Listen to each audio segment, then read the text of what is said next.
Assalamualaikum Bre, selamat datang kembali di Guru Gembul Channel. Semoga apa yang akan saya sampaikan di sini menjadi autokritik yang membangun untuk satu pihak dan motivasi sportif untuk pihak yang lain lagi. Kita sekarang akan membandingkan kenapa sekolah Islam seringkali lebih buruk daripada sekolah Kristen. Bukan hanya terlihat penampakannya seperti itu, tetapi memang kalau kita lihat statistik, misalkan yang dikeluarkan oleh pemerintah atau lembaga-lembaga tertentu, sekolah-sekolah Kristen memang lebih baik secara prestasi dan akademik daripada sekolah-sekolah berbasis Islam. Adapun definisi sekolah Islam atau sekolah Kristen itu kita gunakan yang umum saja. Pertama, jika mereka menggunakan simbol-simbol agama dalam kurikulum mereka, yang pertama. Kemudian yang kedua, ketika mereka menerapkan pelajaran-pelajaran khusus atau materi-materi khusus di agama mereka dalam pembelajaran keseharian, yang kedua. Kemudian yang ketiga, ketika mereka berafiliasi dengan lembaga-lembaga agama tertentu. Nah, dengan tiga kriteria itu, maka kita sebut bahwa itu adalah sekolah Islam atau sekolah Kristen gitu ya. Saya akan isi video ini dengan pengalaman pribadi saya dan ditambah dengan sedikit penelusuran dari luar. Jadi dalam artian begini Baraya, apa yang akan saya sampaikan ini adalah sebagian besar berupa opini pribadi. Kenapa saya berani mengatakan seperti itu? Saya pikir sih selama ini saya sudah mengajar selama 12 tahun, kemudian terlibat dalam 3 pembangunan sekolah dan 3 pembangunan sekolah abal-abal. Kemudian saya juga sudah mengajar di seluruh jenjang pendidikan dari mulai TK sampai universitas dan mengampu sekitar 9 pelajaran yang berbeda di banyak tempat dan 21 pengalaman mengajar di lembaga yang berbeda-beda, sehingga saya pikir sih sampai sejauh ini cukuplah untuk beropini tentang apa perbedaan atau apa keunggulan sekolah Kristen dibanding sekolah Islam. Sebelum tukang tahu bulat lewat, yuk kita mulai.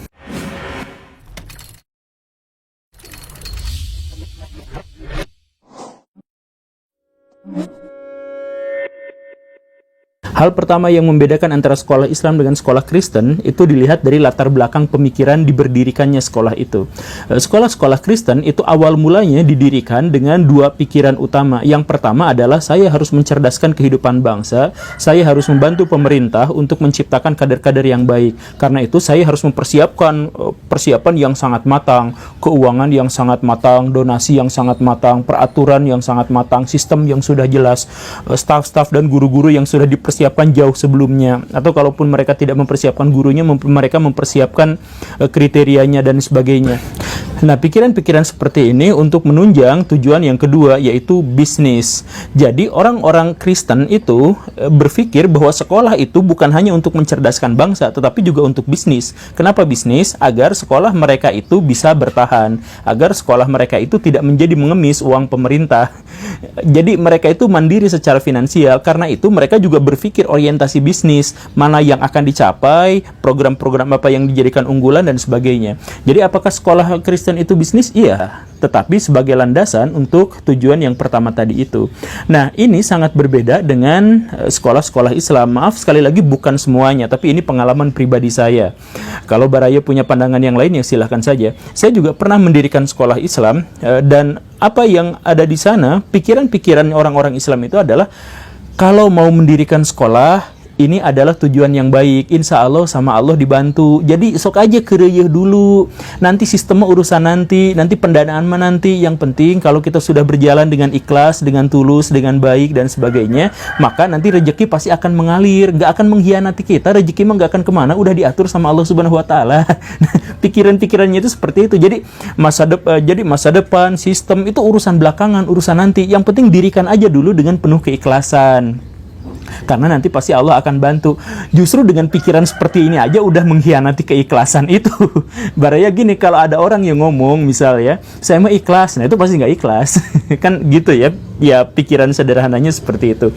Dan seperti dilihat dari tujuannya, target mereka itu jangka pendek, mereka nggak pikir jangkau ke depan bagaimana, ya penting jangka pendek nanti kita bisa menghidupi. Karena itu ketika mereka cari guru misalkan, udah diceramahin sejak awal tentang ceramah bab keikhlasan.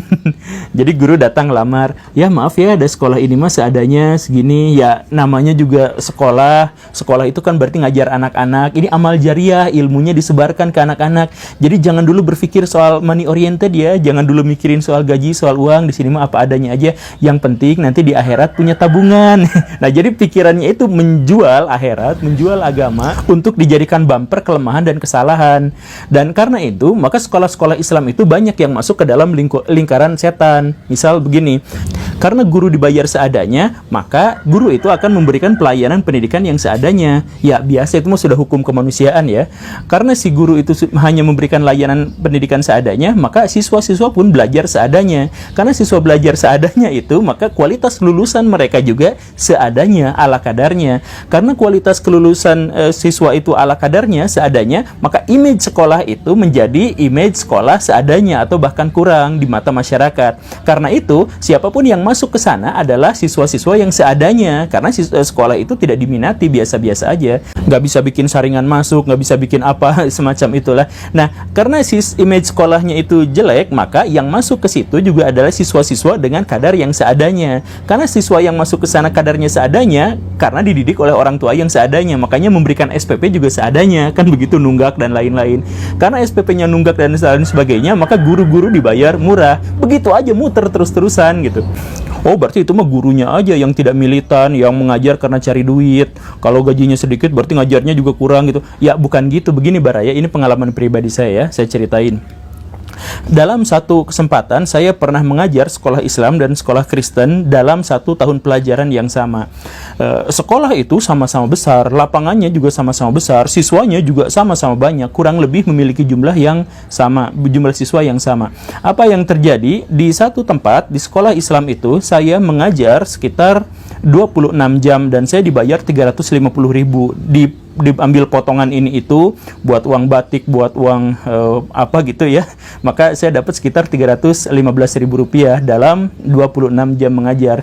Di sekolah Kristen saya mengajar hanya 8 jam mengajarnya, jadi 1 hari pun kurang, tetapi saya dibayarnya 1 juta lebih sedikit, dan itu masih ditambah bonus kalau saya mengajar dengan baik, kemudian saya bikin ini itu dengan sebaik-baiknya. Bayangkan, saya mengajar di sekolah Kristen 1/3 dari sekolah Islam dalam durasi waktu, tetapi digaji 3 kali lipat. Padahal sekolahnya sama-sama besar. Kenapa seperti itu? Karena sekolah-sekolah Islam itu banyak yang berpikir money oriented.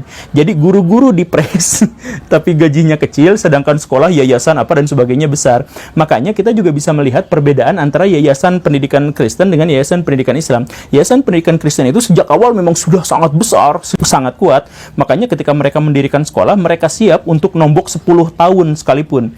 Gak apa-apa saya ngegaji guru yang besar. Kan banyak sekolah-sekolah Kristen yang siswanya masih sedikit, tapi ngegaji gurunya tuh tetap besar sekali. Nombok, tapi mereka berani demi kualitas. Nah, sedangkan sekolah-sekolah pendidikan Islam itu biasanya sekolah kecil dan mendirikan sekolah karena untuk mencari nafkah gitu. Makanya mereka mempres guru dengan nominal yang sekecil-kecilnya, tapi yayasan-yayasannya mereka biasanya tumbuh dengan sangat pesat. Sekali lagi, tidak semua seperti itu, tetapi mungkin Baraya punya pengalaman yang sama dengan image seperti ini. Masalah kedua yang memisahkan antara sekolah Islam dengan sekolah Kristen versi saya itu adalah bahwa orang-orang Kristen itu biasanya mengintegrasikan antara iman dengan perbuatan.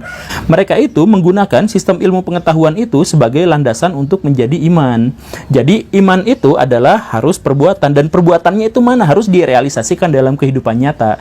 Sekolah-sekolah Kristen itu menganggap bahwa ilmu pengetahuan itu adalah bagian dari agama, matematika itu agama, fisika itu agama, sehingga ketika mereka belajar fisika itu berarti mereka belajar agama, karena belajar fisika itu nanti ke depannya mereka akan menciptakan ini itu demi kemaslahatan umat, kemaslahatan peradaban, kebersamaan dan sebagainya. Dengan itulah mereka melakukan amal ibadahnya. Kan begitu ya, terintegrasi. Karena itu mereka berlomba-lomba dalam sains, mereka berlomba-lomba dalam pengetahuan, dalam penelitian dan sebagainya. Nanti ujungnya mereka gunakan juga untuk agama, untuk kemanusiaan dan lain sebagainya. Sekolah-sekolah Kristen pada umumnya seperti itu. Sedangkan sekolah-sekolah Islam itu justru sebaliknya. Walaupun Islam itu digadang-gadang sebagai agama yang sumulia, tetapi orang-orang Islam dalam hal berpendidikan itu dikotomis, sekuler, memisahkan antara kehidupan agama dan kehidupan akhirat, memisahkan antara ilmu pengetahuan agama dan memisahkan dan pengetahuan duniawi, katanya seperti itu. Misal begini, matematika itu kan nggak bisa mengantarkan kita ke surga. Milih bahasa Inggris atau bahasa Arab? Bahasa Arab lah. nanti di surga itu bahasa yang digunakan itu adalah bahasa Arab. Kalau kamu sekarang nggak bisa bahasa Arab, nanti di surga kamu nggak bisa ngapa-ngapain. Mungkin aja kamu ditendang dari surga karena nggak bisa ngerti bahasa Arab. Nah, jadi pikiran-pikiran bocil seperti itu tuh masih berkuasa di banyak sekali lembaga-lembaga pendidikan Islam. Jadi ketika masuk ke ranah pendidikan, jangan dulu fokus pada matematika, fisika sebelum dilandaskan pada ilmu akidah yang kuat. Nah, pikirannya itu seperti itu. Nah, sebenarnya di Islam generasi awal itu tidak pernah ada dikotomi seperti itu. Fisika, matematika, kimia, biologi itu adalah pelajaran dari agama Islam. Makanya ulama-ulama itu menciptakan ilmu kimia, mengembangkan matematika, mengembangkan ilmu astronomi, matematika dan sebagainya. Mereka biasa-biasa aja, dan itu adalah bagian dari agama. 1000 tahun sebelum Darwin muncul, Al-Jahiz sudah memunculkan teori evolusi, walaupun dalam taraf yang sangat sederhana, tetapi idenya dia sudah nemu gitu. Siapa dia? Muslim. Kemudian sebelum Kopernikus mengatakan bahwa bumi bulat dan mengelilingi matahari, itu Al-Biruni sudah mengatakan 400 tahun sebelum Kopernikus lahir, bahkan sudah meramalkan ini bentuk bumi itu seperti ini, luasnya begini dan lain sebagainya. Nah, tetapi sekarang tentu saja umat muslim malah sebaliknya, bahwa teori evolusi salah, bumi itu datar, kemudian menyangkal ilmu pengetahuan yang ada sekarang gitu. Kenapa disangkal seperti itu? Karena mereka tidak mampu menguasainya. Nah, kenapa tidak mau menguasainya? Karena pikirannya itu adalah ada ilmu akhirat, ada ilmu dunia, sekuler seperti itu. Sekulernya udah sampai ke tulang, bukan saja mendarah daging. Misal ya, ketika akhirnya ada tuntutan zaman sekarang bahwa kita harus modern, kita harus maju, apa yang dilakukan oleh sekolah-sekolah Islam? Bikin IT, Islam terpadu. Apa landasannya? Begini, kurikulum nasional yang sudah padat sama pelajaran itu, yang banyak dikritik oleh ahli-ahli itu, kemudian ditambahkan dengan dengan pelajaran-pelajaran berlabel Islam. Akhirnya sekolah itu menjadi jauh lebih panjang lagi. Jadi baraya begini, sekolah formal aja dengan komposisi pelajaran yang seperti itu sudah bikin siswa mumet, sudah bikin siswa stres, ditambah lagi dengan sekolah itu katanya adalah ini Islam terpadu. Ini bukan Islam terpadu, ini sekularisasi dalam agama. Islam itu disekulerkan. Jadi menganggap matematika itu adalah ilmu dunia, kemudian menganggap bahwa nahwu shorof itu adalah ilmu agama, sehingga harus dipelajari dua-duanya biar seimbang. Antara dunia dengan akhirat itu bukan seimbang namanya baraya. Itu menganggap bahwa Islam itu adalah agama yang terkotak-kotak, yang terpecah-pecah, yang hancur. Di dalam Islam semestinya itu adalah setiap orang harus berkembang sesuai dengan bakat minat kepentingannya masing-masing. Orang yang jago matematika silahkan matematika geluti, orang yang jago bahasa Arab silahkan geluti bahasa Arab, orang yang jago bahasa Inggris silahkan geluti bahasa Inggris. Nanti semua hasilnya itu demi kemaslahatan manusia, demi beribadah kepada Tuhan. Kan kita nggak bisa beribadah tanpa Tuhan, tanpa semen kan? Kita nggak bisa beribadah kepada Tuhan tanpa mengetahui ilmu astronomi kan? Mau sholat aja kita harus meluruskan dengan Ka'bah, dan itu harus diketahui dengan ilmu astronomi. Tapi kan bisa pakai gadget. Nah, gadgetnya juga kan bukan buatan Muslim, maka kita harus mandiri secara finansial dan intelektual. Gadget kita harus bisa bikin sendiri. Muslim kan belum bisa. Nah, pikirannya itu ke arah sana. Tapi gara-gara orang Islam itu banyak yang sekulernya mendikotomikan itu, maka sekolah-sekolah Islam itu malah menciptakan kader-kader Islam yang rapuh, yang di masa depan malah kacau, rusak karena stres dengan pendidikan yang terlalu banyak dan padat. Poin ketiga yang membedakan antara sekolah Kristen dengan sekolah Islam itu adalah, mulai serap ya, maaf, pagi-pagi ngejar biar nggak ada tahu bulat. Itu adalah bahwa sekolah-sekolah Kristen itu biasanya berpikir soal kinerja, berorientasi pada kualitas, dan dalam hal ini mereka menciptakan sebuah sistem. Ini sangat berbeda dengan apa yang ada dalam sekolah-sekolah Islam. Biasanya sekolah-sekolah Islam itu mengedepankan doktrin, kemudian romansa masa lalu, dan wacana-wacana. Saya akan jelaskan misalkan begini ya, waktu dulu saya ngajar di sekolah Kristen dan sekolah Islam, itu memang hawa-hawanya beda banget gitu. Sekolah Kristen, datangin, kumpulin, rapat. Apa yang mereka katakan? Teman-teman, di tahun 2030, mobil listrik itu sudah harus diwajibkan di Eropa. Di 2040, perjalanan keluar angkasa sudah menjadi massal. Itu bisnis yang sangat baik. Maka kita harus ciptakan pendidikan yang mengantisipasi masa depan itu. Kita bangun anak-anak kita untuk bisa bersaing di masa depan dengan orang-orang Eropa, orang-orang Cina terhadap teknologi-teknologi itu. Nah, mereka berpikirnya itu, masa depan, kualitas. Orang-orang Islam sebaliknya, ketika belajar mereka mengajarkan, anak-anak, lihatlah di zaman dulu. Di zaman dulu ya, Alvaro Al-Farabi sudah menciptakan musik. Sekarang kita kan bisa mendengar musik kayak gimana. Itu adalah hasil peradaban Islam. Lihat Ibnu Sina di masa lalu sudah bisa menciptakan buku obat-obatan yang masih dipakai oleh orang Eropa abad ke-18. Luar biasa kan? Lihat itu Borobudur itu dibangun sama Nabi Sulaiman. Jadi pikirannya itu masa lalu. Lihatlah Al-Kanuni menaklukkan Eropa, satu benua didominasi, dikuasai. Lihat betapa besarnya peradaban Islam di masa lalu. Nah, kelihatan baraya dari situ ya. Jadi karena melihatnya masa lalu saja, maka yang mereka kumandangkan itu adalah wacana-wacana. Misal begini, Islam itu adalah satu-satunya agama yang mengajarkan kebersihan, di mana ada ajaran agama yang sampai detail ngomongin soal sikat gigi, kebersihan tubuh, kan nggak ada. Ya kalau memang kenyataannya begitu, kenapa itu sampah-sampah di kelas berserakan? Saya kan pernah itu saya kritik langsung di depan rektornya, ada universitas gitu ya, ngomongin soal bab toharoh dalam Islam, ngomongin bab toharoh itu kelas kotor gitu. Ngomongin bab bersih, tapi di situnya jadi cuman wacana, cuman membacot gitu, cuman ngahuntu, tapi realisasinya itu tidak ada.